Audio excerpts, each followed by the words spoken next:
শুভ সকাল আমার সকল প্রিয় বন্ধুদের। শুভ সকাল জানিয়ে আজকের ভিডিওটা শুরু করলাম।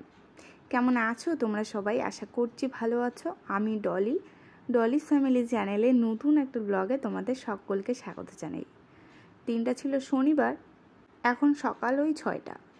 আসলে আজকে কি হয়েছে, সকাল মানে কি বলবো, ভোর 4টাতেই একদম ঘুম ভেঙে গেছে। এত রৌদ্র উঠেছে না ভোরবেলাতেই, মানে কি আর বলবো, অনেক রৌদ্র উঠেছে। তারপর আমি তো অত সকালে ঘুম থেকে উঠি না, যেটা একদম সত্যি কথা। আবারও শুয়ে পড়েছিলাম। তারপর ঘুম থেকে উঠে দেখি আকাশটা একদমই মেঘলা এবং প্রচণ্ড হাওয়া দিয়েছে। আর এদিকে আমার বরমশাই কিন্তু শুয়েছিল সকাল অবধি, মানে উপরে ফ্যান, এদিকে হালকা পাতলা একটা বেড কভার কিন্তু গায়ে দিয়ে শুয়েছিল। তারপরে কি, ওর প্রত্যেক দিনের যেটা ডিউটি, সকালে উঠে ফ্রেশ হয়ে রেডি হয়ে কিন্তু চলে গেল। বাকি যা কাজ থাকে আমার কমপ্লিট করে কিন্তু আমি স্নান করে নিলাম, আর এখন দেব পুজো। ভীষণ গরম পড়েছে জানেন তো। আসলে আমাদের বাড়ির ওদিকে, মানে ওই বাসন্তীহাটের ওইদিকে নাকি বৃষ্টি হয়েছিল। এদিকে ওই যে সকাল থেকে মেঘলা আকাশ হয়ে আছে, বৃষ্টি আসার নাম নেই। যাই হোক, দেখো আমার কিন্তু পুজো দেওয়া কমপ্লিট। একটু আমাদের বাড়ির আর কি তুলসী দেবীকে তোমাদেরকে দেখিয়ে দিলাম। আর এদিকে পাশের বাড়ির এক কাকিমা নিতে এসেছিল আম। সকালবেলা ঝাড় দেওয়ার সময় মা কিন্তু এই আমগুলোকে কুড়িয়ে জমা করে রেখেছে। আসলে আমি পরশুদিন আমের চাটনি বানিয়েছিলাম, তো কালকে দেখলাম একজন তুলে নিয়ে গেল, তাই জন্য মা ঝাড় দেওয়ার আগে আমগুলোকে জমা করে আমের গাছের গোড়ায় কিন্তু রেখে দিয়েছে। এই যে আমের গাছটা, আসলে আমাদের বাড়ির আশেপাশে সবার আর কি আমের গাছ নেই, তো আমাদের আমের গাছটায় কিন্তু প্রচুর আম ধরেছে। আর ক্যামেরায় ছোট দেখা গেলেও কিন্তু মানে বেশ বড়ই হয়েছে, খাওয়ার মতো আর কি। তো আম তুলে নিয়ে গেল, কিছুটা ওখানেই আছে।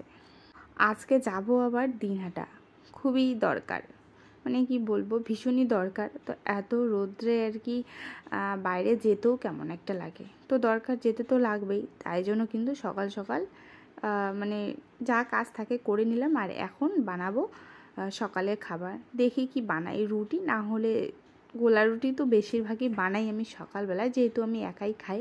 তবে আজকে ভাবছি আর গোলা রুটি বানাবো না, আজকে একটু চিনি তেল দিয়ে বানাবো। তো এটাও কিন্তু খুব তাড়াতাড়ি হয়, ওই গোলা রুটি থেকেও আর কি একটু সময় লাগে, তবে তাড়াতাড়ি হয়।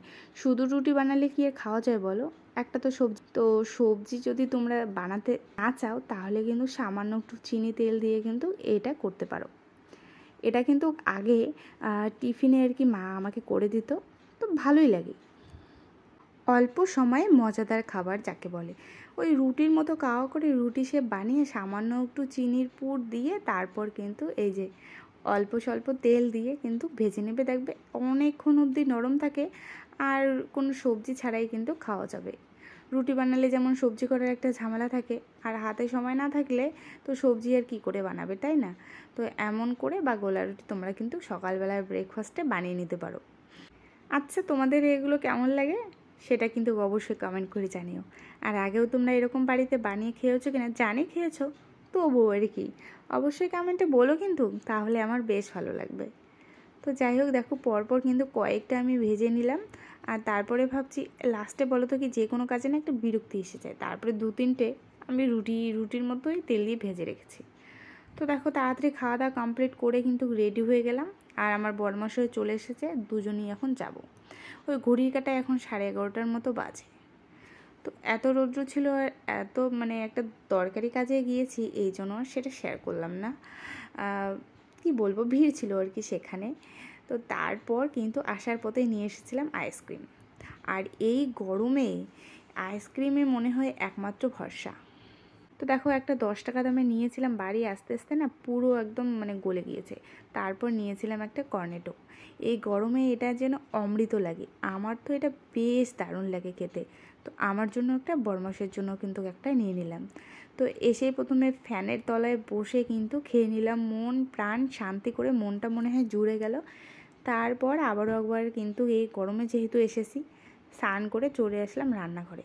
এখন ঘড়ির কাঁটায় ওই 2:30টার মতো বাজে। প্রত্যেক দিনে 2:30টার সময় রান্না আমার কমপ্লিট, আর আজকে 2:30টার সময় রান্না বসালাম। তো ভীষণই তাড়াহুড়া। দেখো 2টো কড়াইয়ে কিন্তু বসিয়ে দিয়েছি একবারে, যদিও বেশিক্ষণ লাগে না আমার রান্না করতে। আবার বলো না যে নিজের প্রশংসায় নিজেই করছে, আসলে আমার বাড়ির লোকই জানে আমার রান্না করতে একদমই টাইম লাগে না।